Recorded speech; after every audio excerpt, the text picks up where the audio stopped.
দেখা গেল আপনার কোনো নিকট আত্মীয়র পিঠের হাড়টি এভাবে উঁচু হয়ে আছে। বলুন তো এই কন্ডিশনকে কী বলা হয়? মেডিকেল টার্মে এটিকে বলা হয় উইঙ্গিং অফ স্ক্যাপুলা। এটা বেশ কিছু কারণে হতে পারে। এর মধ্যে রয়েছে কিছু সার্জারি, কিছু অপারেশনের পরে এরকম হতে পারে। এর মধ্যে রয়েছে রেডিক্যাল মাস্টেক্টমি।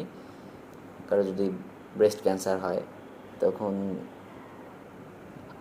সার্জারির পরে এরকম হতে পারে।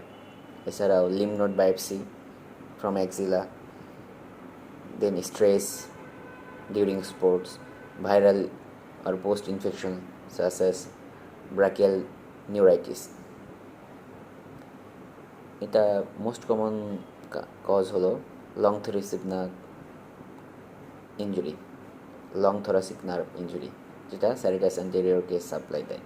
এছাড়াও অ্যাক্সেসরি নার্ভ এর মাধ্যমেও উইঙ্গিং অফ স্ক্যাপুলা ডেভেলপ করতে পারে, যেটা ট্র্যাপিজিয়াসকে সাপ্লাই দেয়। ধন্যবাদ সবাইকে।